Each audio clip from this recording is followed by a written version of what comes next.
Jesus answered Job's question. Marahil po ito po mga katanungan na ito na itanong po na rin po ito. There's a common questions for a Christian who, alam niyo po, minsan marami nag-struggle po tayo sa isipan po natin. Jesus answers Job's question. Yan po yung binasa po natin. Alam niyo po kasi ang buhay po ng tao, it's full of suffering. Hindi po tayo mawawala ng suffering, mga trials, mga problema, hindi po tayo mawawala nun dahil we are part of this fallen nation. Lahat po tayo po ay naging biktima ng kasalanan na sumuway yung ating mga ninuno. Now, isa po natin, Job, the good man with many blessings. Tingnan niyo po mabuti po ito. Pinumpisa po sa atin itong aral na ito, pinakilala sa atin kung sino po ito si Job. Ito po si Job, a good man with many blessings. So sabihin natin, mayaman po ito. Is a good man, is a righteous man. A bright, honest, and faithful. Father of 7 sons and 3 daughters, a very wealthy man. So nasa kanya na ang lahat. At pinakita po sa atin ng Panginoon dito na kahit na nasa iyo na ang lahat, still suffering. Living in suffering pa rin po tayo. Because we are a part of a fallen nation. Now, tragedy struck Job and his family. So ano po nangyari po dito sa mga bagay nito na pinakita po sa atin na kung ano yung bagay na meron po si Job. His oxen and asses stolen and servant killed. So pinatay yung kanyang mga baka at pati yung kanyang mga alipin. Lightning strike his sheep and more servant died. Now, pati tinamaan ng kidlat yung kanyang mga tupa, namatay po lahat, pati yung kanyang mga alipin, marami din po mga alipin namatay.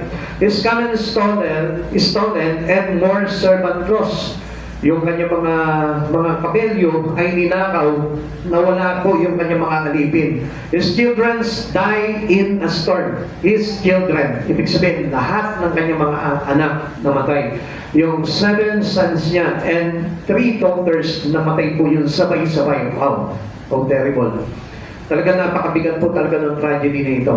He is covered with painful boils. Tapos yung buong katawan niya po ay talagang nabalutan po talaga ng mga pigsa, ng mga kung ano, ng mga sakit sa balat. So kung i-imagine po natin, siguro sasabihin po natin, itinakwil ka na ng Diyos, sinumpa ka na ng Diyos. Pero hindi po ganun po yun. Marahil po na tayo din po mismo, nagkakaroon po tayo ng confusing about our Christian life. Minsan sinasabi natin, pag-simba naman ako, palabasa ako ng Bible, paladasal ako, pero why sometimes it happens to me, this kind of tragedy. Minsan kinocompare po natin sarili natin kay Job, ano po? Pero it is not comparable. Amen. With our situation to the situation of Job. Dahil dito pinakita po talaga, napakabigat po talaga nito mga trahedya na ito na nangyari po sa buhay ni Job. At hindi po natin pa pwedeng i-compare po yung mga nangyayari sa atin. Sabi nga po, kung minsan, di ba, parang nawalan na ka lang ng trabaho, nawalan ka lang po ng hanap buhay, tayo mo mismo ay parang na-confuse na po tayo about our relations to God. Kung Diyos pa pa, nandyan, yung protection pa pa ng Diyos, di ba? Nandyan pa po ba sa atin? Kaya nga, may mga katanungan sa buhay po natin, ano po? With regards on our relations to God, tatanong tayo ng mga maraming bagay sa buhay po natin. Job raises questions that were answered later by Jesus. Now, ito po, hindi pa po alam ni Job po ito noong mga panahon niya po. Pero sa ngayon, sa panahon natin, alam na natin. Dahil sinagot na po ito sa atin ng ating Panginoon. Amen. Pero tingnan po natin kung ano po yung sagot po ni Jesus dito sa mga tanong po nitong si Job noong mga panahon na yon. Una, who can bring a clean things out of unclean? Sabi niya, sino po ba ang lilinis sa mga taong katulad nating marumi? O kaya naman, paano mo po mapapalabas yung malinis sa ating karumihan? Now, sabi po ng Job chapter 14 verse 4, mayroon bang malinis na magmumula sa taong marumi at masama? So, alam niyo po, ito pong phrase na ito na binanggit po sa atin about kay Job. Minsan pinapakita po natin na itong si Job talaga, he's a humble person. He's sabihin natin is faithful to God, na kahit na gano'n yung nangyari po sa kanya, parang sinasabi niya pa rin sa sarili niya, he deserved it. Deserve niya yun. At hindi niya sinisi talaga ang Panginoon. Amen. Dahil pinakita niya dito, sino ba naman ako eh? Parang ako eh, makasalanan ako, maruming tao ko. Talagang pala makikita talaga malinis sa buhay ko. Unlike nowadays, minsan may maririnig po tayo na ubod ng linis sa kanyang sarili. Ubod ng tiwala sa kanyang sarili. Na kung saan eh, hindi po talaga parang nagiging kalugod-lugod sa pandinig ng ating Panginoon kapag ganun po yung ating attitude. Ano po? So kung minsan, di ba kapag halimbawa na-involve lang tayo into church, nagkaroon po tayo halimbawa ng pagkakilala sa Panginoon, ang tingin po natin talagang malinis na tayo, wala na tayo nagagawang karumihan. Ano po? Pero ito po si Job, alam po natin is upright, is righteous, is just, at talagang sa paningin po talaga ng Panginoon, ang Diyos po mismo nagsabi po dito kay Job na talagang matuwid na lingkod. Amen. So talagang ito po eh, talagang pinakita talaga ng Panginoon po dito. Kaya Job feels unclean. Siya po mismo, pinakita niya talaga na siya po ay talaga marumi. He is focusing in his problem.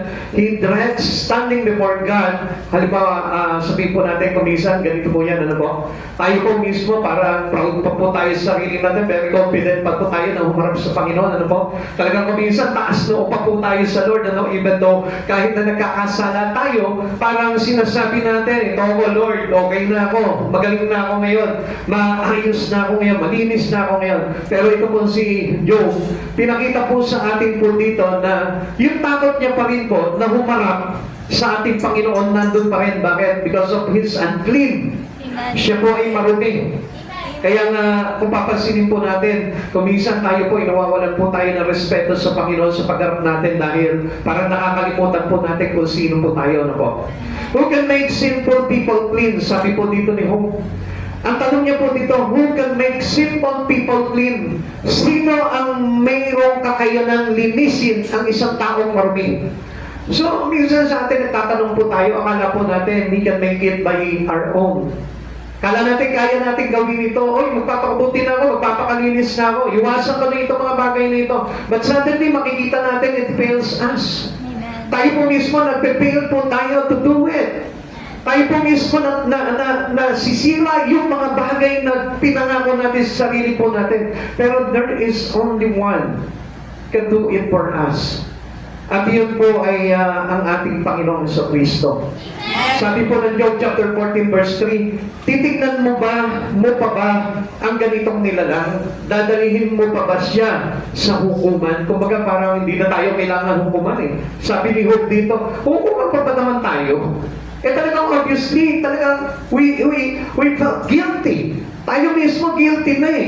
Ang hatol na sa atin, guilty na talaga eh. Nagkasala, marumi, at walang mabuting nakita po sa atin at kalugod-lugod sa harapan ng ating Panginoon. Amen. Kaya nga, kapatak hindi po nagreklamo po ito si Job. Kaya nga, kapag halimbawa, mayroong mga bagay na inutos sa kanya ang Panginoon, he obeyed God with full of his humility. Amen. Pinakita niya talaga yung kababaan niya talaga sa Panginoon. Na talagang wala siya talaga mag-isusumbat sa Panginoon doon sa mga bagay na yun. Na kung papansinin po natin, isa-isahin po muli natin lahat ng mga dumating na trahedya sa buhay po ni Job. Wala po siyang reklamo po doon. Inamin niya po yung sala niya sa Panginoon. At sinabi niya sa Panginoon, Lord, guilty ako dyan. Totoo po yan, na deserve ko talaga yung mga bagay na yan dahil hindi po ako kailanman naging matuwid sa iyong harapan. But who can make simple people clean? Ito yung sagot ng Panginoong Jesucristo. Ang sagot mo sa atin ng Panginoon, Jesus can. He specializes in it. Siya po yung talagang may kakayanan, ang Panginoong Jesucristo. Kaya nga, walang tao sa mundo po na ito na hindi po pwedeng hindi siya lalapit sa Panginoon. Amen. Ang isang tao po na hindi lumalapit sa Panginoon ay mabibigo po talaga. Sapagkat ang Panginoong Jesucristo lamang po yung susi at daan sa lahat ng bagay po sa buhay po natin. And no person not really to be involved in God. Kung mapapansin po natin, kailangan po ang tao talaga ini-involve niya yung buhay niya kay Jesus. Amen. Because He is the one who handled us. Siya po yung mayroong kapangyarihan na i-handle yung buhay po natin. Halimbawa, let's say, whatever problems you have today, kung ano man yung mga trahedya sa buhay mo, ilapit mo sa Panginoon po yan. Amen. Kaya nga kalimitan po ngayon, sa panahon po natin ngayon, ano po, parang hindi na po natin kilala ang Diyos eh. Iba na po yung talagang nilalapitan natin pagdating po ng mga trahedya sa buhay po natin. At minsan pa nga lumalayo tayo, kung minsan sinusumbatan pa po natin ang Panginoon. Kung talagang Diyos ka, mabuti ka sa akin, bakit mo pinaabot ako sa ganitong trahedya? Bakit mo sinabi sa akin, ba't ginawa mo ito sa buhay ko, sa pamilya ko, sa negosyo ko, sa trabaho ko, sa lahat ng bagay sa buhay ko? Bakit mo pinahintulutan itong mga bagay nito? Sometimes we put our blame into God, which is wrong. Talagang kung masabi po natin dito, hindi katulad ni Job, na pinakita po sa atin talaga dito na wala siya talaga maisumbat na kahit kakaunti sa Panginoon. Amen. Kaya kung mapansin po natin dito, ang Diyos po na ito, si Jesus Christ po mismo, yung sinagot niya po itong bagay nito. Sabi niya, I will. Ako mismo, kayang gawin yan para sa inyo. Kaya nga, ang Diyos, He keep on inviting us. He never change. Yung kanyang invitasyon sa atin, hindi nagbabago po yan. Inaanyayahan niya tayo in every seasons we have in our life. Kung halimbawa, nandun ka sa down mo, inaanyayahan ka ng Lord. Kung nandun ka sa ups mo, inaanyayahan ka ng Panginoon. Hindi ba pwede na ang Diyos na ito, pababayaan ka na lang? Dahil ang gusto talaga ng Panginoon na ito, ayusin po talaga yung buhay po natin. Tingnan po natin, magbigay po tayo ng mga example po dito. Like for example, sino po ba ito mga ni-restore ng ating Panginoon na ito? Number 1, He made the woman at the well clean. Ito pong babae na nandun sa balon. Ito pong babaeng Samaritana. Batid po ni Jesus na ito po yung mayroong naging 5 asawa. Pero hindi po niya totoong asawa. Pero kung papansinin po natin, ano po yung ginawa po dito ni Jesus? Hindi niya po ito sinumbatan. He didn't condemn the woman. Pero instead, ano po ginawa po ni Jesus po dito? Pinalat niya lamang po dito sa babae na ito, oo, wala kang asawa. Dahil lahat, yung 5 nakasama mo ay hindi mo asawa. So pinakita po dito ng Panginoong Jesucristo na kahit nagaano tayo karumi, He can cleanse us. Pwede niya tayo linisin sa lahat ng mga karumihan na yon. Magandang umaga po. Pwede po tayo linisin ng Panginoon po doon sa mga bagay na yon. Ano ba yung pagkakasala natin? Wala pong kumbagay para makakasagabat mo doon para ilapit natin sa Panginoon. Kaya lang, alam niyo po, kung minsan, nakakalimutan po natin itong Diyos na ito na talagang siya po yung nagre-restore ng buhay po natin. And another example is He made the palsied man clean. Ito pong paralitiko, ano po, noong time na pinagkalupot po na maraming tao yung tahanan po ni Jesus, na balitaan nila, nandun si Jesus sa tahanan niyo po. Marami pong tao doon, hindi po niya nila mailapit ito pong paralitiko na ito na buhat-buhat ng 4 niyang kaibigan. Kaya ang ginawa po nitong 4 niyang kaibigan, umakyat sila sa bubong, pinaklas po nila yung bubungan, at inihugos po doon yung paralitiko. So, dito na, namangha po si Jesus doon sa pananampalataya nitong mga kaibigan niya po ito, kaya pinagaling niya po itong paralitiko na ito. Nothing is impossible to God. Whatever tragedy, whatever problems, whatever trouble, kahit na ano po yung mga pinagdaraanan mo, basta inilapit mo sa Panginoon yan, and you believe that Jesus is the restoring God of your life. Makikita mo mangyayari yan. Never come to Jesus na wala kang pananampalataya. Huwag kang lalapit sa Kanya kung hindi ka nananampalataya, dahil baka maayos ang buhay mo. Amen?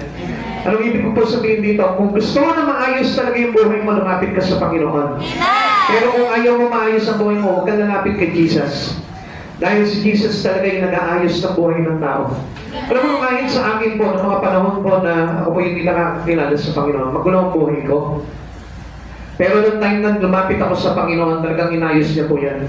Maraming bagay. Kung nakikita niyo po ako ngayon na sabihin niyo, maayos na ba yan? Yes, maayos na po yan. Kung nakilala niyo naman po ako on my past, sabihin niyo, nakita pala ng pinagbago nito ng tao na ito. Even sa inyo, alam niyo po yung bagay na yan, na kahit sa sarili mo, alam mo na may binago sa iyo ang Panginoon.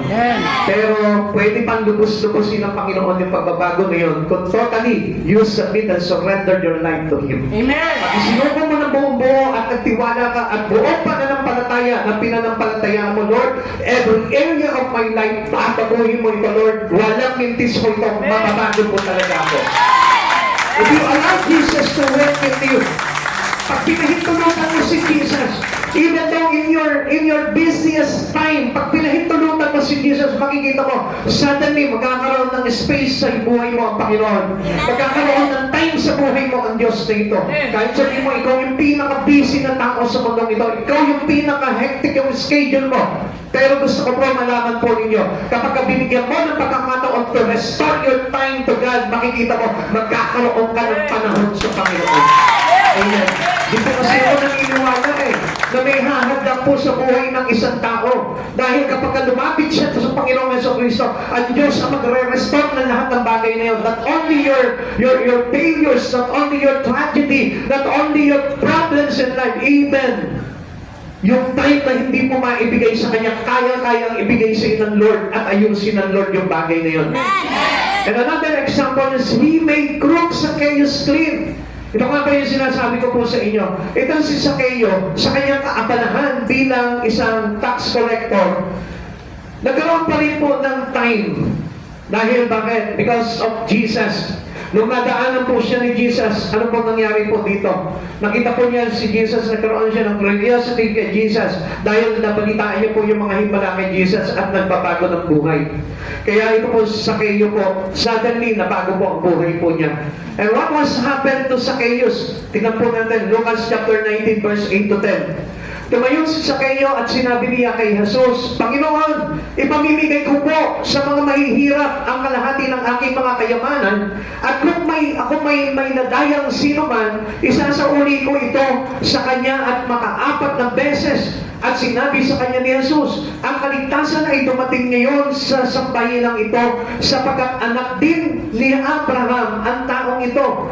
Ang anak ng tao ay naparito upang hanapin at iligtas ang naligaw. So, ibig sabihin po nito, kapag po pala tayo, nakita ng Lord na naliligaw tayo, ang Diyos na ito lalapit sa iyo.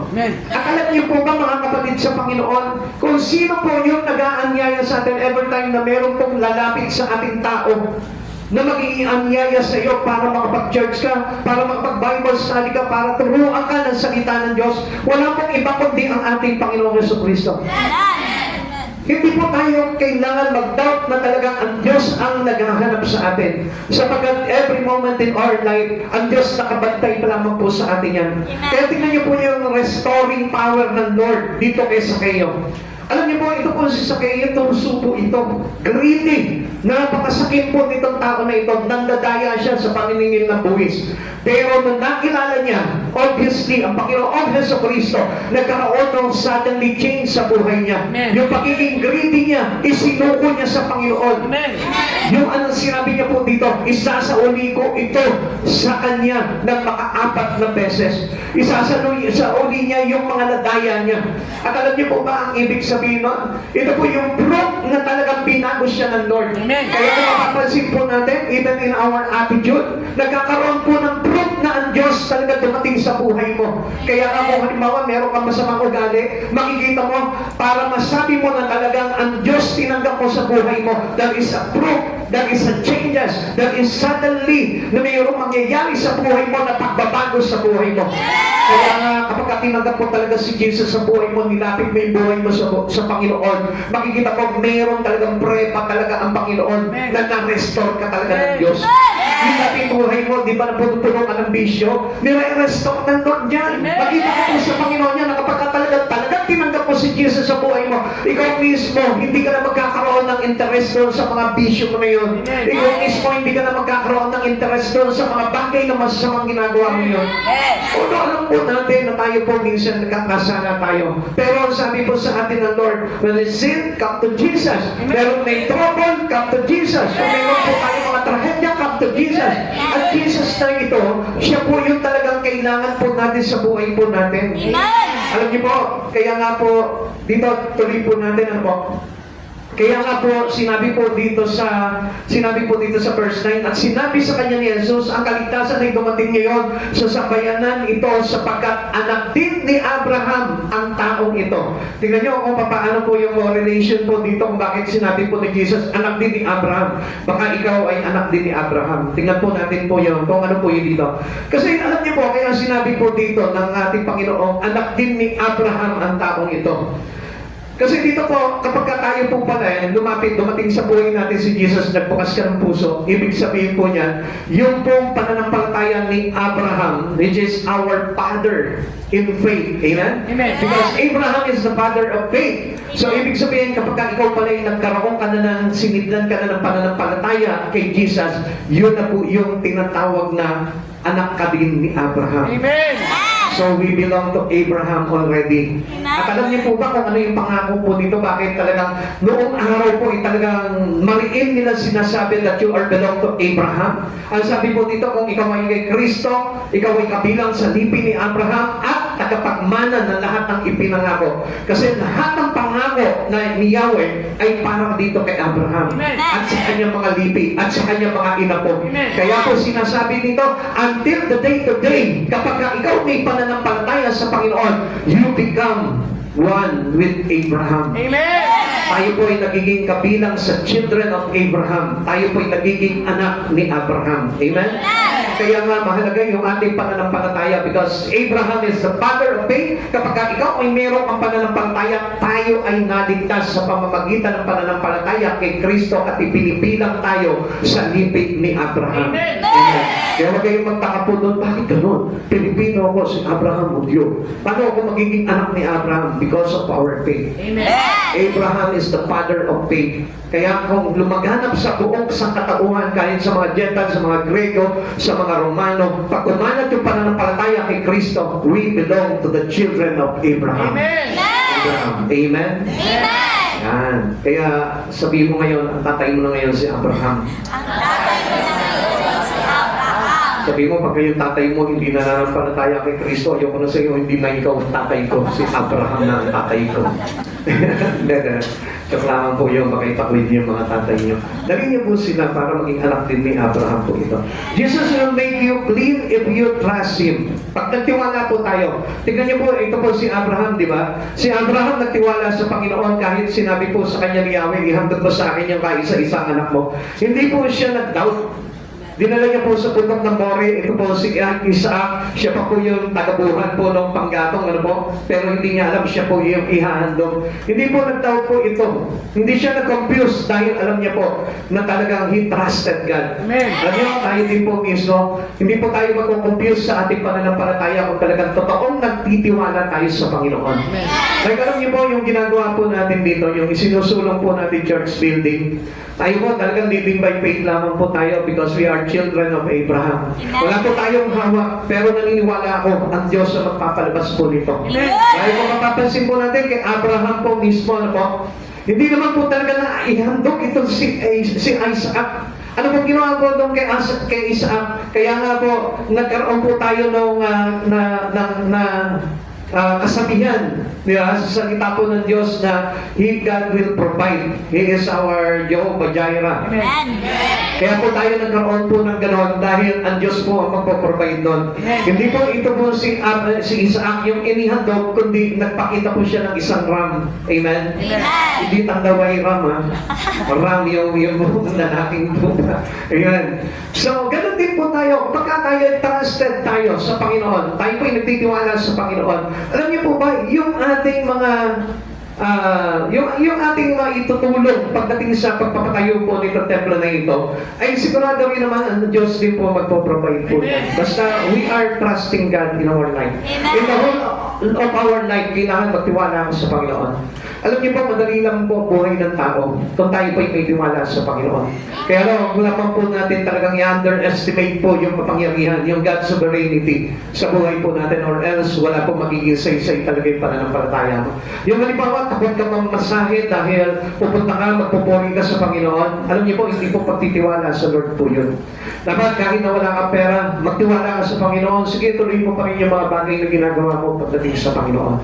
Na pagdating ng araw, ikaw din yung maaari nun because you trusting God. At kailanman hindi po nagkulang ang Panginoon sa kanyang mga anak. So Jesus will make you clean if you trust Him. Sabi nga po ng John chapter 6 verse 37, lalapit sa akin ang lahat ng ibinigay sa akin ng Ama, at hindi ko itataboy kailanman ang sino mang lumalapit sa akin. Sabi po ng aklat ng Santiago, come to me and I will come to you. Sabi niya po na sino man lumalapit sa Kanya, lalapitan din po ng Panginoon. Amen. Kaya kuminsan nga po, Kristiyano na tayo pero hindi pa po tayo lumalapit sa Panginoon. Pansin mo, kapag may problema ka, hindi ang Diyos ang nilalapitan natin. Pag may mga pagsubok ka sa buhay, hindi ang Diyos ang nilalapitan natin. And supposed to be, yung pa po yung nagiging handang po natin para mapalapit tayo sa Lord. Marami po mga Kristiyano, ganyan po eh. Na kapag dumanas po sila ng pagsubok sa buhay, kaguluhan sa buhay, minsan kalimitan pa ang nagiging sagot po nila, ang response po nila sa mga problema po nila yung paglayo sa Diyos. It is not the right response to our God. Dahil ang Diyos po talaga ang kailangan po natin. Kaya nga, sabi po dito, the first question of Job na sinagot po ng ating Panginoong Jesucristo, sino po ba ang maglilinis sa isang taong marumi? Pakitanong mo nga doon sa katabi mo. Sino ba maglilinis sa isang taong marumi? Sandali, napansin ko lang. Nagtatanong kayo, talaga parang metodo pa, ano? Sino ang maglilinis sa taong marumi? Kaya, ganun ka lang magsalita. And then, kailangan, yung pagsasalita natin is talagang confident tayo na ang Lord talaga yung pinagagalingan nun. Di ba? Ikaw ko, kapag may kausap ka, di ba, kinakausap mo, sino ang crush mo? Ganun po ba? Saan tayo pupunta? Kaya bakit ganun? Pag ang mga Kristiyano, pag tinanong mo, no? Nasanay nga sila eh. Kahit na hindi na amen ang isasagot, amen pa rin. Kaya, minsan nakikipag-usap ka lang sa labas, o ano ba yung ulam natin ngayon? Gusto mo ba ng adobo? Amen. Pag-usap lang kayo para kung anong ulam, isasagot sa'yo, amen. Hello. Kaya nga po, kuminsan, di ba, parang kailangan mo na trusted. Ibig sabihin po nito, yung confident po natin was on God. To our restoring God. Na talagang kumpiyansa tayo sa sarili natin, Diyos ang bahala dyan. Kaya confident ka, no? Parang ang yabang mo magsalita pagdating sa mga tao dahil alam mo na ang Diyos yung nakabackup sa buhay mo. The second question is, sabi po dito, yeah, man gives up the ghost, and where is he? Pag namatay po ba ang isang tao, sabi ni Job, saan po kaya siya mapupunta? Sabi po ng Job chapter 14 verse 10, ngunit ang tao kapag namatay, iyon na ang kanyang katapusan. Pagkalagot ng kanyang hininga, saan man kaya siya pupunta? So, ito po ipag-aisipan din po sa atin, ano po. Pero sometimes we are being deceived. Akala natin, even though hindi natin ilapit yung buhay natin sa Panginoon, akala natin na doon tayo pupunta sa langit, ano po. Not every people go to heaven. Amen. Hindi po lahat ng tao ay talagang sa langit papupunta po yan. Amen. Yan po yung reality. At ang expectation po natin, lahat tayo mapupunta tayo. Basta mapait lang ako, basta nagsisimba lang ako, sa langit na ako mapupunta. No, hindi lahat. Kaya dapat po natin maintindihan po itong mga bagay na ito. Yung things of the shortness of life. Nakita niya po dito, iniisip niya kasi yung buhay po ng kanyang mga anak eh. Pumasok sa isipan niya, saan na kaya yung mga anak ko ngayon? Sabi po ng Job chapter 14 verse 1, ang buhay ng tao ay maikli lamang, subalit punong-puno ng kahirapan. Kaya ngayon suffering, yung mga hardship in life, part po ng buhay po natin yan. Amen. Pero kung titignan po natin, bakit marami pong tao, they enjoy a lot of this life. Bakit po dito tayo parang enjoy na enjoy? Samantalang si Job, sabi niya po dito, umahari lang po, kitilinan mo ng buhay ko para na sa ganon, magkaroon na ako ng kalayaan dito sa pakihirap na ito. Kapatid sa Panginoon, alam niyo po ba, minsan reklamo tayo na reklamo sa buhay, ano po, pero ayaw natin ilapit ang buhay natin sa Panginoon. Which is, God is the source of a good life, a better life. Amen. Ang ating Panginoong Jesucristo ay pinagmumulan po ng magandang buhay eh. Amen. Pero bakit parang lumalayo tayo sa Panginoon, lumalapit tayo sa mundo na ito? Pero alam naman po natin na sa liputan po na ito ay talagang punong-puno ng kahirapan. Amen. Kapatid sa Panginoon, you look for Christ Jesus. Lahat tayo kailangan po talaga natin si Jesus sa buhay po natin. Amen. At sa ganoon, pag tayo po ay pumanaw sa mundo pong ito, alam natin na sa Kanya po tayo mapupunta. Amen. He compares himself to a flower. Pinakita po dito na siya po mismo, kinumpara niya yung kanyang buhay ay parang mga bulaklak lamang po. Sabi po ng Job chapter 14 verse 2, tulad ng bulaklak na napupukadkad, nalalantad, nalalagas, parang aninong nagdaraan, naglalaho at napaparang. Di ba? Kuminsan nga, di ba, parang napansin mo sa sarili mo. Dati, kung magpapalik tanaw ka no, sa isipan mo, dati bata pa ako eh. Dati, naglalaro lang ako. Dati, mahilig kami na magtaguan, mahilig kami na magpreso. Ganyan lang yung mga laro. Tapos ngayon, di ka na makatakbo. Limitado na yung galaw mo dahil may edad ka na. So, ang bilis talaga ng buhay ng tao. Kaya nga, yung bilis ng buhay ng tao, kasabay po nito dapat yung bilis ng iyong paglapit kay Kristo. Huwag mong tatagalan, huwag mong ipagpabukas yung paglapit natin sa Panginoon dahil every moment, mayroon pong nakabanta po sa buhay po ng tao. At hindi po natin alam kung hanggang kailan yung itinakda sa atin ng Panginoon. Kaya nga sabi po ni Job po dito, yung itinakda sa atin ng Panginoon ay hindi mapipigilan. Kung hanggang kailan yung itinakda sa atin, kaya nga dapat madaliin po natin na makakilala po tayo at ilapit ang buhay natin sa Panginoon. Now, where do people go when they die? Saan po ba mapupunta ang isang tao kapag siya namatay? Ito po yung tanong po ni Job. Now, the answer of Jesus to Job's question. Jesus said that those people go to hell. Who are those people who go to hell? Sino daw po itong tao na itong mapupunta sa impyerno? Yung mga taong lost. Pag sinabing lost without Christ Jesus, Amen. yung hindi sumampalataya sa Panginoong Jesucristo, yung hindi nagbigay ng tiwala sa Panginoong Jesucristo, yung hindi inilapit yung buhay niya sa Panginoong Jesucristo, yung hindi si Jesucristo ang sagot sa lahat ng mga problema niya sa buhay. Because God is everything into us. Jesus is everything. He is the Word of God. Siya yung binabasa natin. Siya yung inaaral natin. So manapay, kapag pinag-aralan mo ang salita ng Diyos, kailangan ipamuhay mo. And what does it mean to us? Live for Christ Jesus. Kailangan ang buhay mo ay na kay Kristo. So sandali po na magkaroon ka ng problema, kailangan si Jesus yung hinahanap natin. Amen. Or else, kapag tinanggal mo si Jesus sa buhay mo, any moment, pwede ka mapunta sa impyerno. Those people who doesn't trust God, and their faith is not on God, not on Christ Jesus, He will go to hell. Yun po yung katotohanan po. That was the reality of our life. Hindi ka nagbigay ng panahon kay Jesucristo, then you go to hell. Hindi ka nagtiwala kay Jesucristo, then you go to hell. Tumawag ka ng ibang Diyos, then you go to hell. Amen. Nagtiwala ka sa religion lamang, then you go to hell. Amen. Nagtiwala ka sa sarili mo lamang lakas, then you go to hell. Everything is the answer without Christ Jesus is hell. Amen. Lahat ng sagot sa lahat ng tanong natin, kung wala si Jesus, ay nandun sa impyerno. Amen. So what I mean, kapag wala si Jesus sa buhay ng isang tao, ay talagang ang tungo po talaga nito ay impyerno. Amen. Kaya mga kapatid sa Panginoon, huwag mo sabihin na mabait ako. Na kahit hindi ako naglilingkod sa Panginoon, hindi ako nag-church, hindi ko nilalapit ang buhay ko sa Panginoon, and I will trust that God. Makakarating pa rin ako sa kalangitan. Come on. Tagalin mo sa isipan mo yung mga bagay na yun.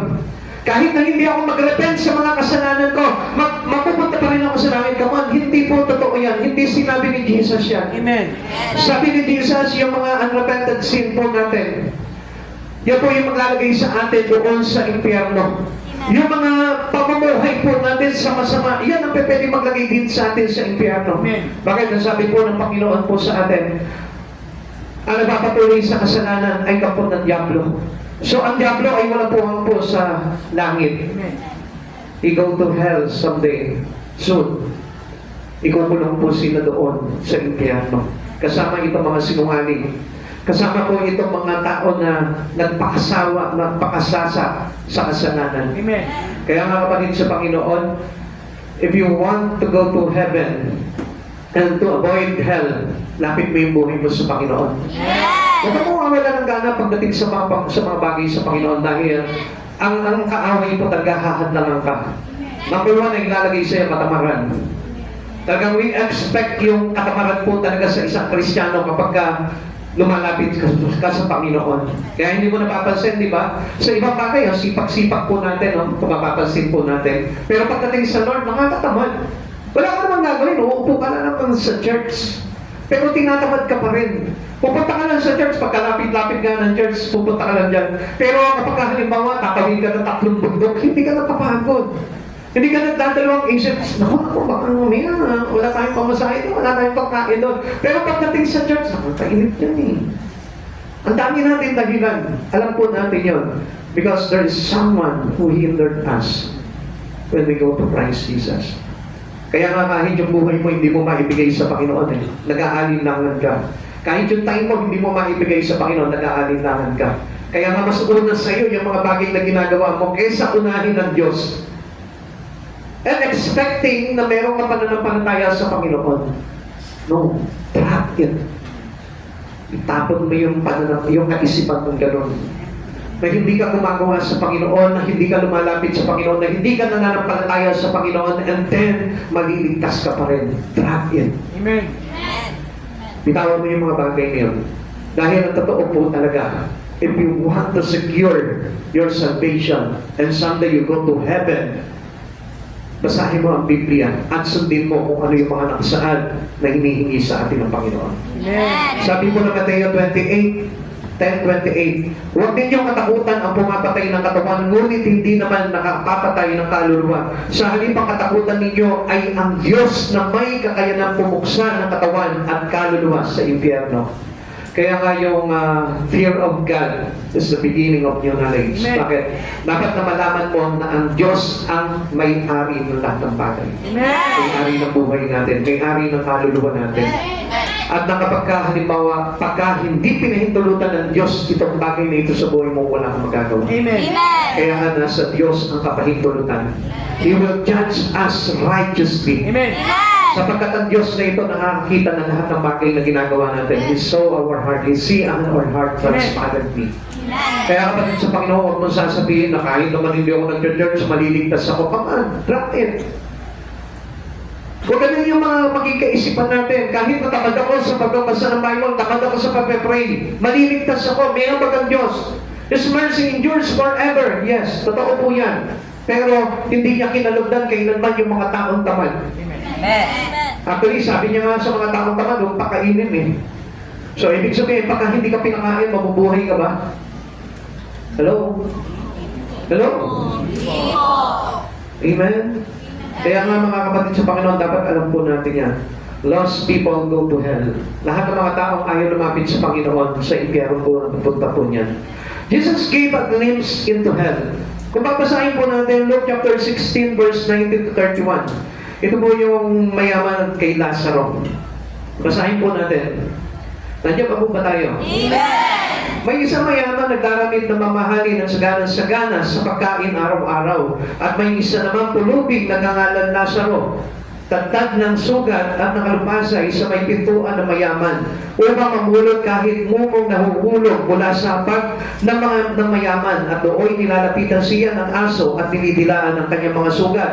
Namatay yung pulubi at dinala ng mga anghel sa piling ni Abraham. Namatay rin ang mayaman at inilibing. Sa gitna ng kanyang pagdurusa sa Hades, tumingala ang mayaman at kanyang natanaw sa malayo si Abraham, kapiling si Lazaro, at sumigaw siya, Amang Abraham, mahabag po kayo sa akin. Utusan ninyo si Lazaro na isausaw sa tubig at dulo ng kanyang daliri at palamigin ang aking dila, sapagkat nahihirapan ako sa apoy na ito. Sapagkat ngunit sinabi sa kanya ni Abraham, Anak, listen, ito po yung napakaganda pong bahagi po nito.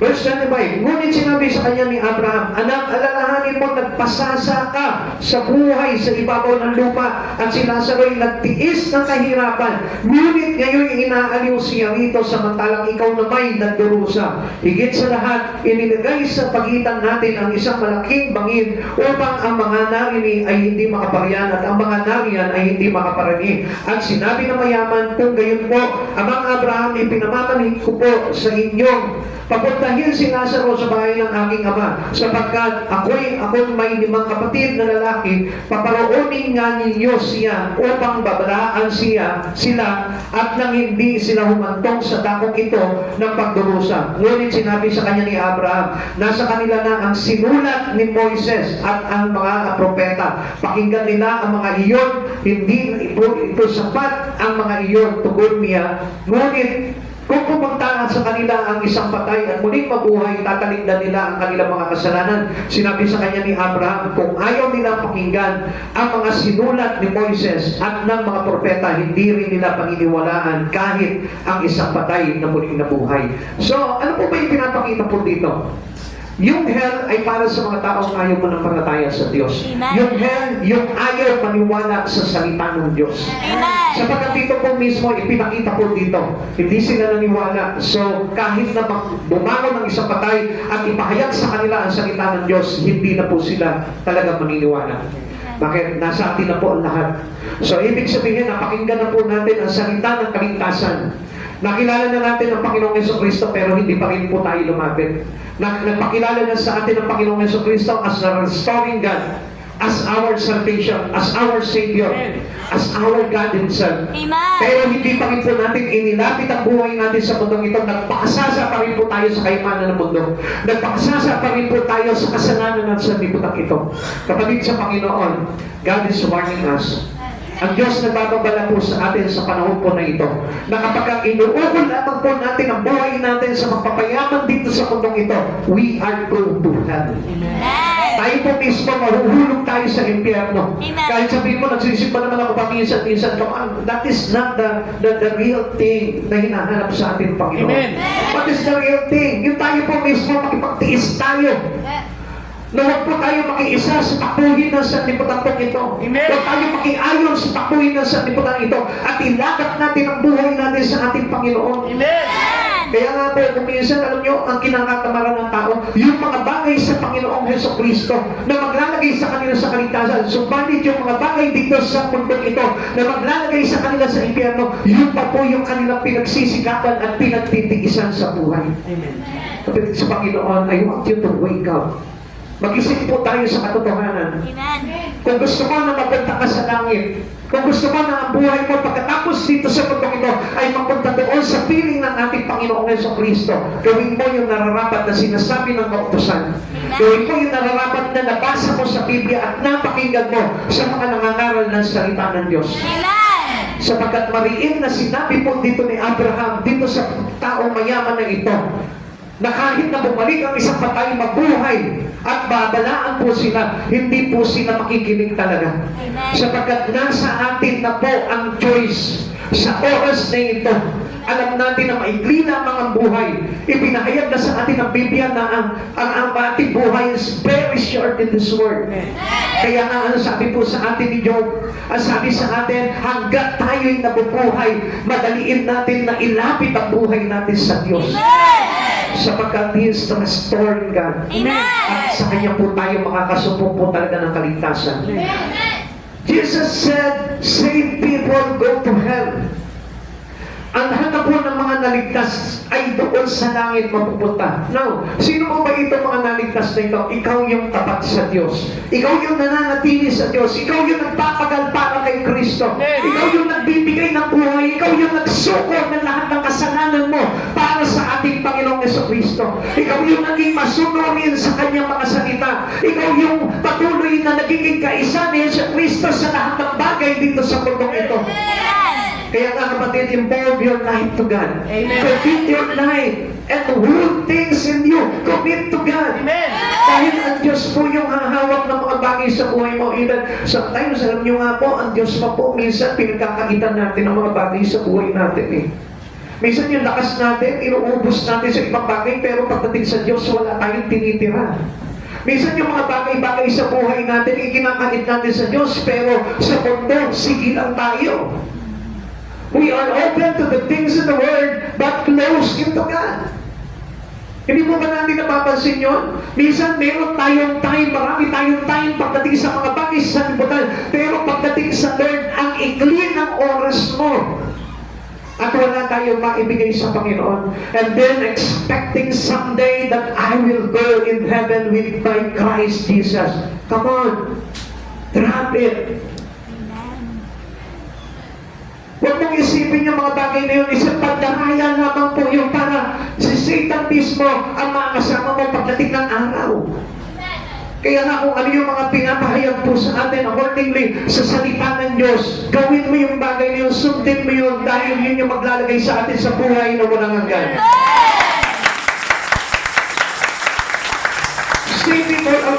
to stay in God. Yung mga tao po talaga naligtas, nananatili po sa Panginoon yan, hindi po niya kahit na mag-suffer po siya sa buhay na ito. He keep his life staying in God. Kahit na po sabihin mo mahirap siya, kahit na sabihin mo na may sakit siya, may karamdaman siya, kahit sabihin mo mawalan siya ng hanap buhay, katulad nito kay Job, mananatili po pa rin siya sa ating Panginoon. Amen. John chapter 14 verse 1 to 6, huwag mabagabag ang inyong kalooban, sumampalataya kayo sa Diyos, sumampalataya din kayo sa akin. Sa bahay ng aking Ama maraming silid. Kung hindi ito totoo, sasabihin ko pa sa inyo, pupunta ako roon upang ipaganda ko kayo ng inyong matitiran. At kapag ipaganda ko na kayo ng matitiran, ako'y babalik at isasama ko kayo kung saan kayo'y makakapiling ko kung saan ako naroroon. At alam na ninyo ang daan patungo sa pupuntahan ko. Listen, itatak niyo po itong verse 4 na ito. At alam na ninyo ang daan patungo sa pupuntahan ko. Sinabi sa kanya ni Tomas, Panginoon, hindi po namin alam kung saan kayo pupunta. Paano namin malalaman ang daan? Sumagot si Jesus, ako ang daan, ang katotohanan at ang buhay. Walang makakapunta sa Ama kundi sa pamamagitan ko. We all know the way towards heaven. Amen. At alam natin kung sino yung daan na yun, Jesus. Amen. Pero kung ikaw ay talagang tapat kay Jesus at nananampalataya kay Jesus, you keep on staying in Him. Dahil alam mo, on verse 1 dito, ang sabi po dito, huwag mapagabag ang inyong kalooban, sumampalataya kayo sa Diyos, sumampalataya din kayo sa akin. Ang tao sumasampalataya sa Panginoon, nananatili sa Diyos. Amen. Hindi niya iniiwan ng Diyos. Dahil ito po si Lazaro, siya po yung pulubi, hindi niya iniwan ng Diyos. Hindi niya sinabi, maghanap buhay kaya ako. Magtrabaho na lamang po kaya ako. Kasi alam niyo, sometimes kapag mahirap ang buhay mo, iniiwanan mo ang Lord. Kapalit ng mga bagay na gustong makamit dito sa mundong ito.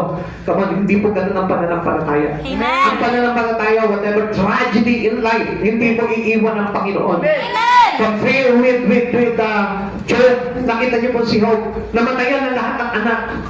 Namatay, ninakaw yung kanyang mga baka, yung kanyang mga camel, tinamaan ng kidlat, nawala yung kanyang mga alipin, but he keep on staying. Pinakita niya yung katapatan niya sa Diyos. Ikaw, paano mo may papakita yung katapatan mo kung halimbawa panahon lang hindi mo maibigay sa Panginoon? Ang sabi ng Lord, ang sabi ni Abraham, si Lazaro nagtiis ng hirap nung siya ay nabubuhay, samantalang ikay nagpakasasa sa kayamanan. Kaya si Lazarus nandun kinakalinga ni Amang Abraham. Kapatid sa Panginoon, mag-isip ka sa oras na ito. If you really understand this Word of God, iisipin mo, nasaan ka ba doon sa dalawang yun? Nakilasa mo ka ba? O nandun ka sa kayaman na yun?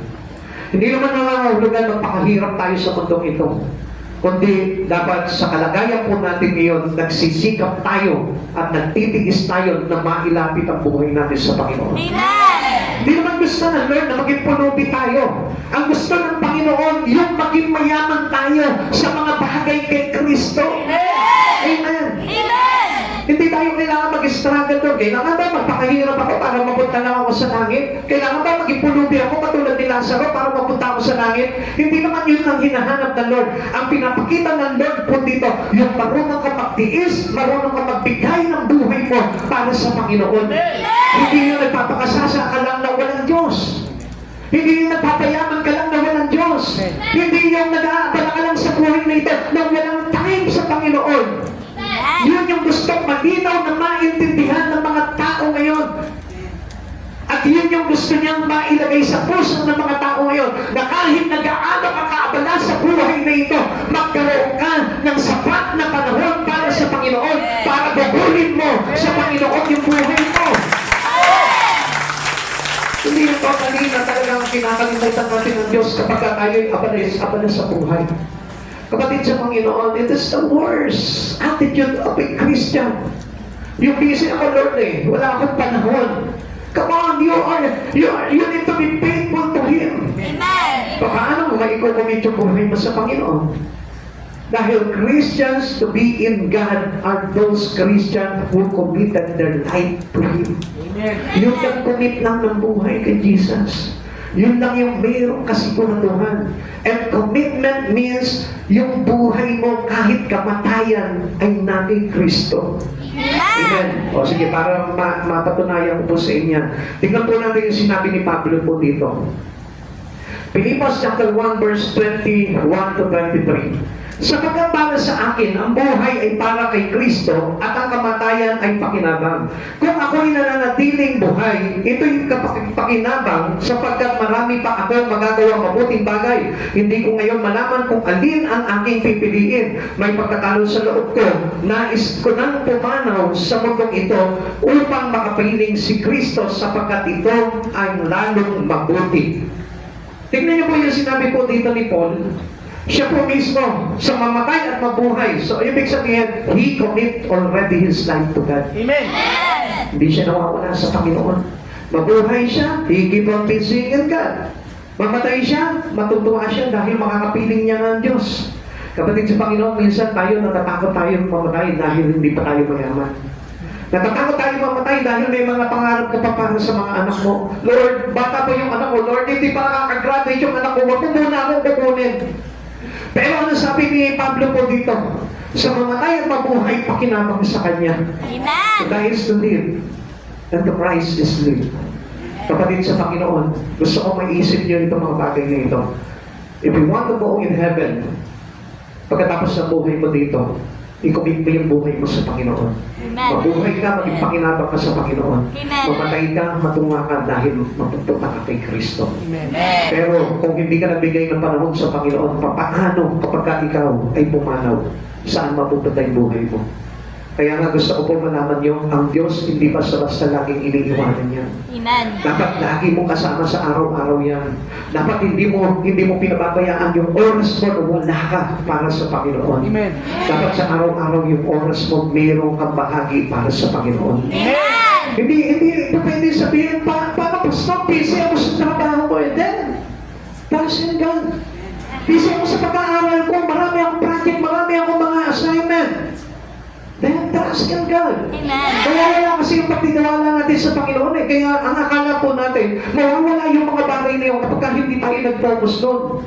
Kapatid, hindi mawawala yung ikaw ang mawawala. Yung kalor mo mawawala. Yung iyong relasyon sa Panginoon ang mawawala. Kaya nga, ang dami po na nag-focus sa trabaho po nila na wala sa Panginoon. Nag-focus sa pag-aaral nila na wala sa Panginoon. Nag-focus sa pamilya nila na wala sa Panginoon. Bakit? Because there is no enough time for them to God. Amen. At alam niyo po ba, kapag ka nagkulang ka ng panahon sa Panginoon, ay tayo hindi mabubuhay yung ugnayan mo kay Kristo. Amen. Amen. We need to restore our relationship with God. Amen. Hindi mo ma-restore yun sa isang pikit mata. Amen. Hindi mo ma-restore yun sa isang segundo lamang. Amen. We restore our relations to God to give Him enough time, to give Him enough na panahon para kay Kristo. Ikaw ba, halimbawa, meron kayong halimbawa na pinagtalunan ng mag-asawa? Gusto mo ba, halimbawa, mangyayari yun sa isang segundo lang? Okay tayo. Okay, sige, okay na kayo. Di ba marami pa kayong pag-uusap na gagawin? I-restore niyo pa yung feeling niyo sa isa't isa. Ano? Tapos sa Diyos, gusto niyo, okay na ito, isang oras, okay na. Restore na yung relasyon ko sa iyo, Panginoon. Come on, you need a lot of time para ma-restore yung ugnayan mo sa Panginoon. At kung mo sasabihin, okay na itong oras na ito, Pastor, tignan mo. Tignan niyo mga kapatid sa Panginoon. Yung anong oras na ito, halos wala ka pang maintindihan. Paano kung totally wala pa talaga? Hello? Paano kung pag-absent ka pa sa church? Paano ma-restore talaga yung ugnayan mo sa Panginoon? Alam mo mga kapatid sa Panginoon, maraming mga lingkod ng Diyos binabasa ang Biblia, inuulit-ulit po ito. And there is a designated time for them to read it from the beginning to end. Anong ibig po sabihin po sa inyo? Nagugugol po sila ng panahon para kilalanin ng todo ang Panginoon. How will you know well Jesus in your life if you give Him one time? Paano makikilala si Jesus? At paano po natin masasabi that I can be a good, close person to God? Kung wala kang oras at panahon sa Kanya, ang dami nang ipinapakita sa iyo ang Panginoon. Nandiyan yung mga Bible study, nandiyan yung mga street preaching, nandiyan na po yung evangelization, nandiyan na po yung mga mission po natin in church, but still, you have no time for that. Nagpapakilala ang Panginoon sa atin sa mga bagay na yon into your ministry.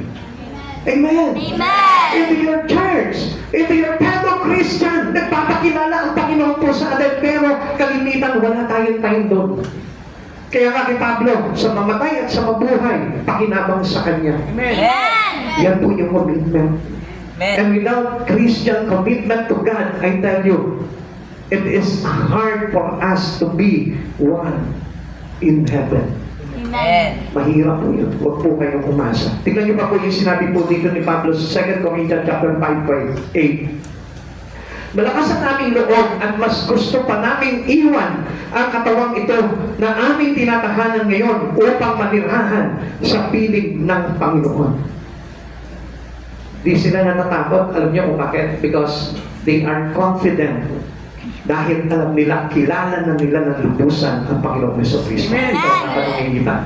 Baka hanggang until now, today, na meron pa rin tayong pag-aalinlangan sa isipan natin. Si Jesus pa talaga ang daan? Si Jesus pa talaga ang kaligtasan? Si Jesus pa talaga? O baka mamaya, may iba. Maraming, alam niyo, marami pa umugulo sa isipan natin. And I tell you the truth, if you are doubted that Jesus is the only way for our salvation, mag-isip ka, baka wala ka pang relasyon sa Kanya. Ito yung sagot ng Panginoong Jesucristo kung saan mapupunta po ang isang tao kapag namatay. And last, number 3, if a man die, will he live again? Sabi po mga tanong po dito ni Job, sabi niya po nung una, who can bring a clean thing out of an unclean? Ikalawa, man gives up the ghost, and where is he? And last, number 3, if a man die, will he live again? Mabubuhay pa ba siya? Job wants to know what happens to the body. Ano kayo mangyayari po sa atin kapag napatayin tayo? Hindi mo ba natanong po yun? Siguro ikaw mismo parang expected mo talaga, doon ako mapupunta, mabubuhay muli ako sa buhay na walang hanggan. Yes, tama po yun. Pero dapat yung hinihingi talaga ng kasulatan, gawin mo. Amen. Kasi kailangan po natin talagang gawin yung bagay na yun. Dahil as we go into the promise of God, kailangan maging masunurin po tayo sa Panginoon. He thinks about the loss of his children. Dito parang nag-iisip niya yung mga nangyari po doon sa kanyang anak. Kasi siya mismo, hindi niya alam kung ano ba yung meron sa puso ng kanyang mga anak eh. Even you today, may mga anak ka pero hindi mo alam kung ano yung laman ng puso nila. Hindi mo alam kung sila po ay meron pananampalataya na kay Jesucristo. Sila ba ay napapahamak na? Minsan hindi natin inaalam yun. Kay Job, alam niyo po, pinag-isipan po talaga ni Job yan. Inisip niya, nasa na kaya yung aking mga anak na yun. Nung mangyari po yung the storms and the sorrow, the wreckage and the weeping, alam niyo, itong mga bagay na ito, pinag-isipan niya po talaga nung mawasak yung kanyang mga anak. Asan kaya itong mga anak ko? At yun po yung parang itinatanong niya po palagi sa Panginoon. Mabubuhay kaya muli ang isang tao kapag namatay na? Kaya nga mga kapatid sa Panginoon, gusto ko na malaman mo, ang isang tao ay mabubuhay muli kung siya ay sumasampalataya sa Panginoong Jesucristo. Amen. Jesus promised a resurrection. Ang Diyos po mismo, si Jesucristo po mismo, walang ibang Diyos na nangako po ng pagkabuhay. Amen. Amen. Amen. Do you hear it into Mary? Do you hear it into Paul, into Peter, into John, into Mary Magdalene? Narinig niyo po ba ito na sinabi na He is the resurrection? Hello? Come on! Kapatid sa Panginoon, minsan siguro nag-i-struggle pa rin yung isipan po natin, no? I go for Mary. I ask Mary to help me. Come on, hindi po kay Mary. Amen. Ang nagsabi po nito is Jesus. Amen. The only name that is given for us for our salvation. Kaya nga siya yung daan eh. Siya yung pagkabuhay. Amen. Sabi po ng John chapter 11 verse 25, sinabi sa kanya ni Jesus, ako ang muling pagkabuhay at ang buhay. Ang sino man sumasampalataya sa akin, sabi ni Jesus, kahit mamatay ay muling mabubuhay. Paano ka mabubuhay kung halimbawa, sumampalataya ka lang kay Pedro, sumampalataya ka lang kay Juan, sumampalataya ka kay Magdalena, sumampalataya ka kay Bartolome. Kung doon ka lamang sumasampalataya, I tell you, hindi ka mabubuhay. Because the resurrection is from our Christ Jesus. Siya yung pagkabuhay, siya yung namatay sa krus, siya yung pinagpas na lahat ng kasalanan ng tao. Kaya believe in Christ Jesus. If you believe in Him, even you die, you will be resurrected. He is the resurrection's guarantees we shall rise. Yung kanyang pagkabuhay, yun yung gumagarantiya sa atin na tayo rin po ay bubuhayin pagdating ng araw. Amen. Amen. Amen. 1 Corinthians chapter 15 verse 20 to 23. Ngunit sa katunayan, si Kristo ay muling binuhay at ito'y katibayan na muling ang bubuhayin ng mga patay kung paano dumating ang kamatayan sa pamamagitan ng isang tao. Gayon din naman dumating ang muling pagkabuhay sa pamamagitan din ng isang tao, sapagkat kung paano namatay ang lahat dahil sa kanilang kaugnayan kay Adan, gayon din naman mabubuhay ang lahat dahil sa kanilang kaugnayan kanino? Kay Kristo. Ngunit ang bawat isa ay may kanya-kanyang takdang panahon. Si Kristo ang pinakauna sa lahat, pagkatapos ang mga kay Kristo sa panahon ng pagparito niya. Amen? Amen. Ano sabi po dito? May kanya-kanya po tayo na takdang panahon. Subalit sabi dito, si Kristo ang pinakauna sa lahat, pagkatapos ang mga kay Kristo sa panahon ng pagparito niya. So, ibig sabihin po nito, ang pagkabuhay po natin pagdating ng araw kay Kristo. Amen. Kaya paano tayo tatawag kung kanino pa man? Kung si Jesus lamang po talaga yung susi para sa kaligtasan po natin. Ang sagot po dito, mabubuhay po bang muli ang isang tao kapag siya'y namatay? Yes, if he believe in Christ Jesus. Amen. Kay Jesus lang yung kanyang pananampalataya at wala na. Amen. Amen. Malinaw po yan na sinabi po talaga ng Biblia. At kung hindi sinabi ng Biblia ito, maaari ka mag-confuse po dito. Maaari ka mag-doubt po dito. Pero sinabi po ito at pinatutuhanan ni Jesus ang mga bagay na ito. Amen. How fortunate we are to have the promises of Jesus. Alam niyo, mapalad po tayo. Tayo po, blessed po tayo mga Kristiyano na nananampalataya sa Panginoon because of the promises of God is having in us. Amen. Nasa atin po yun. Kaya wala ka na po dapat na gawin, kundi yung buhay mo ay ilapit mo sa Panginoon. Magtiwala ka sa Panginoon, manampalataya ka sa Panginoon, huwag kang mag-doubt, huwag kang mag-alinlangan sa Panginoon. Kahit na nagsasuffer ka ng maraming pagsubok sa buhay, magtiwala ka pa rin sa Panginoon dahil niloob ng Panginoon yan para na sa ganon. Matiyak niya kung ikaw ay totoong nananampalataya sa Kanya. Minsan sasabihin natin, kung may Diyos, bakit nangyari sa akin to? Kasi gusto niya malaman kung tapat ka sa Kanya. Kung may Diyos, bakit ganito ang kalagayan ko? Kasi gusto ng Diyos na masiguro niya na ikaw ay hindi nagpapanggap lamang ng pananampalataya sa Kanya. Marami po kasi mga tao, akala nila madadaya nila ng Panginoon. Sabi po ng aklat po ng Galatians, sabi po dito, we cannot mock God. Huwag nating nilangin ang ating sarili. Hindi natin madadaya ang Panginoon. Kung ano yung itinanim natin, yun din ang aaningin natin. Tinaya natin ang Panginoon. Sinabi natin na nananampalataya ka sa Panginoon, pero hindi naman pala totoo. Kaya ikaw rin ang nadaya sa sarili mong pandaraya. Amen. Amen. Amen. Amen. Kaya nga sabi po ng aklat ng Kawikaan at ang mga nandadaya ay sila rin ay madadaya. Kaya nga mga kapatid sa Panginoon, make sure that you believe in Christ Jesus. The resurrections of our life.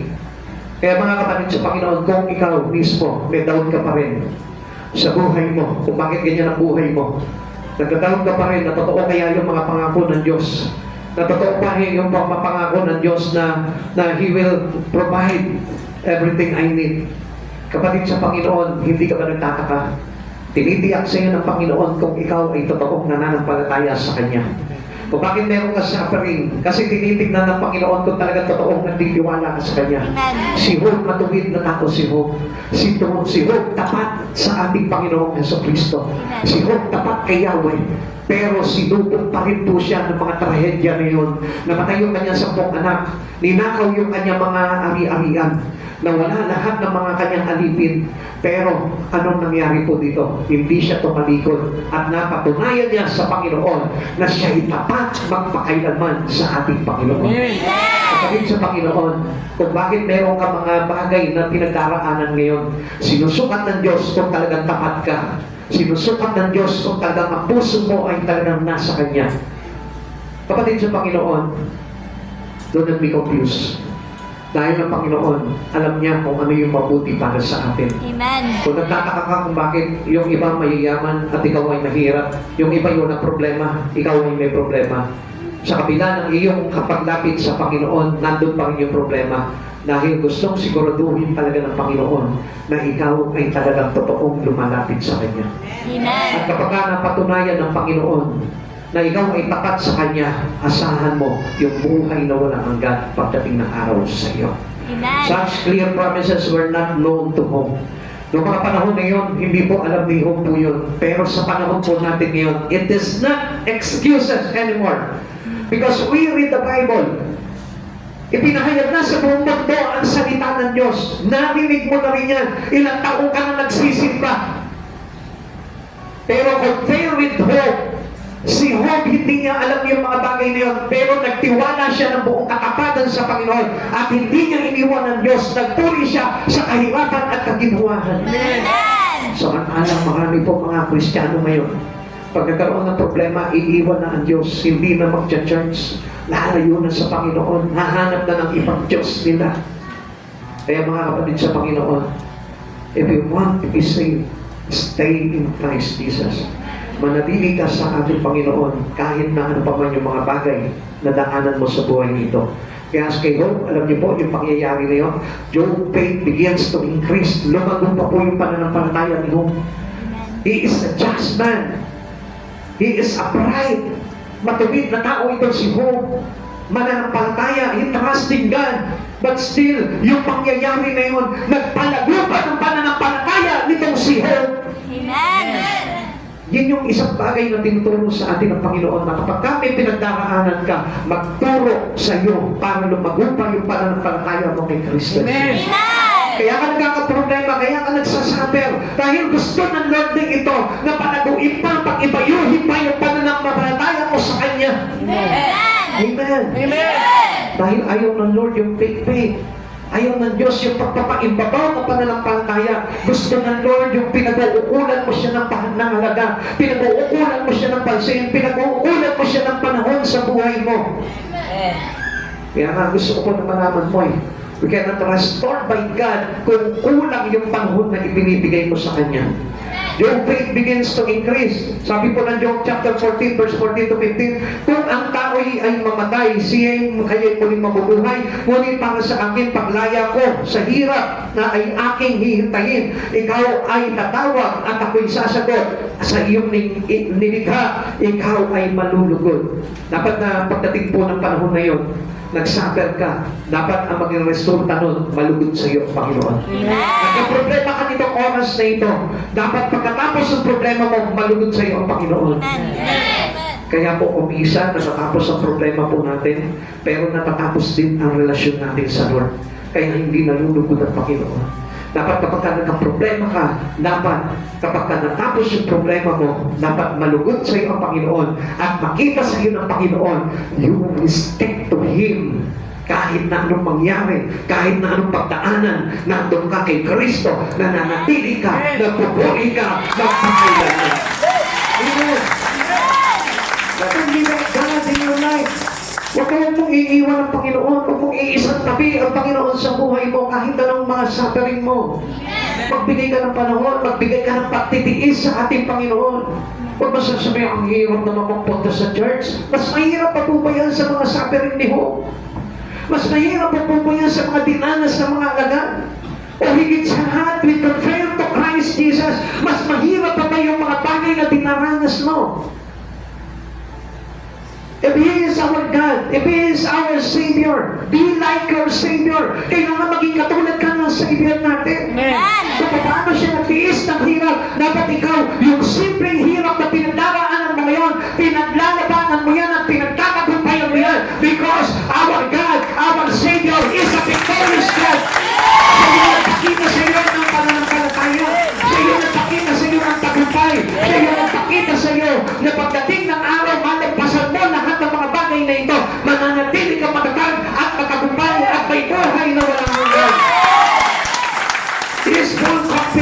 resurrection. Alam niyo po ba, sabi po ng Job chapter 19 verse 25 to 26, ngunit alam kong di natutulog ang aking tagapagligtas na magtatanggol sa akin pagdating ng wakas. Pagkatapos na mag-ubos itong aking buong balat, makikita ko ang Diyos kahit laman ay maagnas. Ang tindi ng pangahawak po ninyo. Amen. Parang sinabi niya, mamatay man ako. Maagnas man itong mga balat ko. Pero ano sabi niya? Makikita ko ang Diyos kahit laman ay maagnas. Ikaw kapatid, ano yung kaya mong sabihin at bitawan ngayon sa oras nito sa Panginoon? Lord, kaya mo bang sabihin? Lord, kahit na mahirapan ako sa buhay nito, kahit walang-wala ako, kahit iwanan ako ng lahat, kahit na maubos ang kayamanan ko, makikita mo pa rin sa harapan mo nagpupuri ako. Tamahin mo, kung tayo po ba ay karapat dapat tayong hangaan ng Lord. Kung tayo po ba ay karapat dapat nakalugdan ng Panginoon in our response in our life. Yung pag-response mo sa buhay na ito ay talagang nakalulugod sa Panginoon. Na kapag ka meron pa mga pagsubok sa buhay, baka isa tayo doon sa mga sumisigil sa ating Panginoon Lord. Kasi naman ikaw pinabayaan mo yung anak ko Hindi ang Diyos ang nagpapabayaan. Tayo. Dahil ang unang atas ng Panginoon sa ating mga anak, turuan sila ng mga aral mula sa ating Panginoon. Pero anong tinuro natin sa ating mga anak-anak? Mag-aaral kang mabuti para sa ganoon o masenso buhay mo, lumaki ang kita mo pagdating ng araw. Mali yung tinuro natin. Ang sabi ng Panginoon, ang Diyos ang bahala sa lahat. Jesus made us in distress and offers us eternal life. Sabi mo dito, and this is eternal life, that they may know you, the only true God, and Jesus Christ whom you have sent. Sabi po ng Tagalog, at ito ang buhay na walang hanggan, ang makilala kanila na iisang tunay na Diyos at si Yesu Kristo na isimugo, yung isimugo. Kapatid, if God, our Savior, our life, umpisa mo na manalig ka, magtiwala ka sa Kanya. At sa oras nito, kapatid sa Panginoon, naaniyahan ka ng Panginoon. If you want to commit your life into God, i-commit mo yung buhay mo sa Panginoon. Maraming bagay na pwede kang gawin. Lumayo ka sa pagkakasala. Ilapit mo yung buhay mo sa Panginoon. Paglingkuran mo siya. Magbigay ka ng panahon sa Panginoon. Tumulong ka sa mga bagay na isinusulong ng Diyos. Tanungin ko ngayon sa oras na ito, kapatid. Ilan po sa atin dito yung nagalit na sa Diyos? Na habang tinuturuan siya ng Panginoon, nagalit pa sa Panginoon. Instead na magpasalamat siya sa Panginoon, Lord, salamat mo. Dahil sa kabila nito mga bagay na tinuturo mo sa akin, natuto ako. How many of us here, even though we know Jesus already, but still we hate God? Nagalit pa po tayo sa Kanya dahil sinubok tayo sa mga bagay sa buhay natin. Kapatid sa Panginoon, gusto ko malaman mo, ang Diyos hindi tayo susubukin kung wala siyang layunin para sa ikabubuti natin. At sa oras nito, kapatid, alsin mo yung galit sa puso mo. Kung ano man yung mga bagay na pinagdaraanan mo sa buhay na ito. Hindi ang Diyos na may kasalanan ng mga bagay na yan, kundi tayo na kanyang mga nilikha. Dahil hindi tayo natuto sa mga aral niya. At sa oras na ito, kung mangangako tayo sa harapan ng Panginoon, Lord, gusto ko nang matuto sa iyo. And I will obey you, O Lord, even though in times of hardship, times of trouble, and I will be satisfied by the things that I learned from your words. Kapatid sa Panginoon, iisa lamang ang mithiin ng ating Panginoon ang maligtas tayong lahat. At sa oras nito, kapatid sa Panginoon, why don't you show Him your humbleness to Him? Humble yourself before Him. Iubok mo yung buhay mo sa Kanya. Huwag ka maging kumpiyansa sa sarili mo. Huwag ka maging kumpiyansa sa kalagayan mo ngayon. Kung ikaw ang nakakasagana ka sa buhay, huwag ka maging confident sa sarili mong narating dahil ang lahat ng bagay na yan, ang Diyos ang nagbibigay. Ang Diyos din ang may kapangyarihan na bumawi ng lahat ng bagay na ito.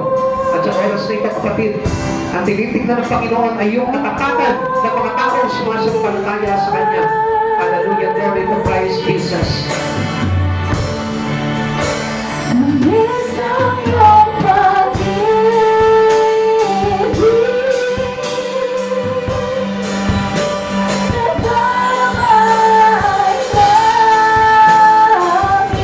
Hallelujah, glory to Jesus.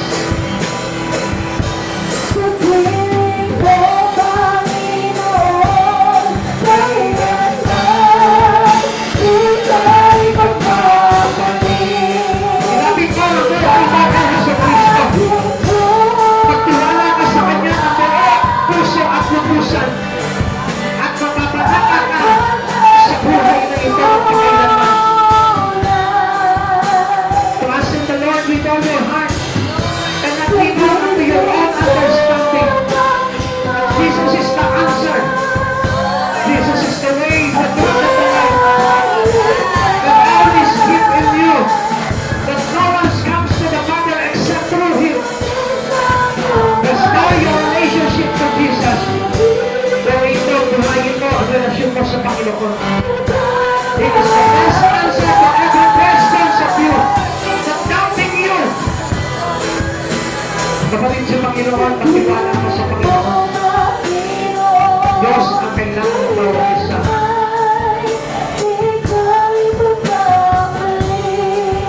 Kung naiisip mo ngayon yung mga bagay na nagdaan sa buhay mo, yung mga kabiguan, yung mga failures mo, kapatid, hindi pangit na bagay yan. Isang bagay na ito na nagtuturo sa atin upang maging matahimay tayo, matatag sa pananampalataya kay Yesu Kristo. Kung ano man yung mga failures na napagdaanan mo, ano man yung mga pagsubok na pinagdaanan mo sa buhay na ito, katunayan niya na mahal ka ng Diyos at tinuturuan ka ng Diyos para maging matibay ka at pagdating ng araw magtagumpay ka. He knows the plan of God into your life. His plans for us is not to harm us, but to give us a good in the future. Tandaan mo, hindi ka binigyan ng pagsubok ng Panginoon para saktan ka ng Diyos. Binigyan ka ng pagsubok ng Panginoon para mapagtagumpayan mo yan. At yan ang maglagay sa iyo para sa ikatatagumpay mo. And this is the reason why we are being thankful all to God. Kung bakit tayo karapat-dapat lamang na magpasalamat palagi sa Panginoon. Pasalamatan mo ang Panginoon sa buhay mo. Kung meron kang pamilya na wala pa sa Panginoon, turuan mo sila na lumakad sa kabanalan ng Diyos. Maghinayang ka sa buhay nila. Dahil ang tao na wala kay Kristo ay sa impyerno ang tungo. At hindi nito madadaanan ang daan patungo sa buhay na walang hanggan. Kaya sa oras na ito, kapatid sa Panginoon, manampalataya ka ng buong tapat sa ating Panginoong Jesucristo. Magbigay ka ng sapat na panahon sa Panginoon para makilala mo siya at magpakilala siya sa iyo. Huwag mong ubusin yung buhay mo sa pagpapayaman sa mundong ito. Sapagkat ang sabi po ng kanyang salita, ito yung madaling mawala, simbilis ng agila sa iyong papawid. Kapatid sa Panginoon, ang kaingitan mo sa oras na ito ay ang Diyos ang kanilang naging kayamanan at hindi ang mga bagay sa mundong ito. Sapagkat ang mga buhay, ang mga bagay sa buhay na ito ay mapupugnaw lamang at hindi natin mapapakinabangan. Subalit ang kayamanan na nagmumula sa Panginoon ay maglalagay at mag-aatid sa atin sa buhay na walang hanggan. Tayo mo lahat manalangin sa Panginoon. O Ama naming Diyos, napapasalamat po kami sa kabutihan mo. Patuloy po, Panginoon, na iugin mo sa aming puso ang bawat pangako mo. Upang sa ganun makita namin ang katapatan mo, Panginoon, lagi sa aming buhay, sa paglakad namin sa mundong ito. Patuloy na magpakilala sa bawat isa, Lord, upang patuloy na lumalim pa, Panginoon, ang aming pagkaunawa, pagkakilala, ugnayan sa iyo, Panginoon Jesus. sapagkat batid namin, Panginoon, Lord, hindi ganap ang aming kaalaman. Subalit isa lamang po, Panginoon, ang alam namin, yung ilapit namin ang buhay namin sa iyo, at kami, Panginoon, ay maliligtas. Maraming salamat po, Panginoon, sa buhay ng bawat isa, O God. Lord, patuloy mo silang samahan, patuloy mo silang gabayan, patuloy ka magliwanag sa kanilang buhay, O God. Upang na sa ganun, Panginoon, masumpungan po nila ang liwanag na katotohanan mula sa iyo. At ang katotohanan na ito, Panginoon, ang magpapalaya sa lahat ng bawat isa sa amin, O God. Maraming salamat po, Panginoon. Patuloy po kami nagkakaisa, Panginoon, na dumudulog sa iyong panalanang, Panginoon.